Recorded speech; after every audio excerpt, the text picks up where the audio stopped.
चला मंडळी, तर देखा आपले बनावाने मिसळ पाव. त्यांसाठी मी कांदा, टमाटा, खोबरं आणि कोथिंबीर सगळं बुंजिलेलं होतं. ते टाकं मी आता दयाले. तर देखा आपले मसाला करल्यावाने तोपर्यंत मी कढाईटी त्यांना मा 2-4 पया तेल टाक्यात.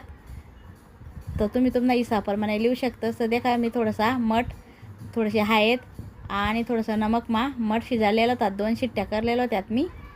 तर देखा मठ मस्त शिजिगात आपला. तोपर्यंत मी मसाला करा. तर देखा तेल तापणं त्यांना टाकात मी थोडा सगळा धना आणि तुम्ही धना पावडर बी टाकू शकतस. आणि थोडंसं जिरं टाक मी त्यांना आणि थोडासा शेंगदाणा टाकात मी त्यांना लाल आले. तर थोडासा कांदा कापेला होता तो टाका, थोडासा टमाटा टाका आणि थोडीशी अद्रक लसूणनी पेस्ट टाकी मी त्यांना सगळं आपले लाल करा नेते. तर देखा तो मसाला करेल होता मी तो टाका मी आते त्यांना तो पण आपले चांगला लाल करा ने आते.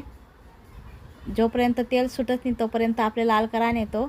तर देखा वैना मसाला लाल त्यांना टाकी मी थोडीशी आहे, थोडंसं मिरची पावडर आणि थोडंसं पावभाजी मसाला आणलेला होता तो टाका मी त्यांना तो पण आपलं सगळं लाल कराने एकत्र तेल सुटस तोपर्यंत. तर देखा वैना मसाला लाल मस्त आपला त्यांना आते ज्या मठ शिजाळेल होतात त्या टाकात मी त्यांना.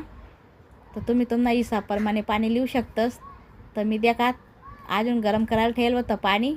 तर अजून मी वापस पाणी टाकत त्यांना थोडंसं नमक टाक आणि थोडीशी कोथिंबीर टाकी मी त्यांना.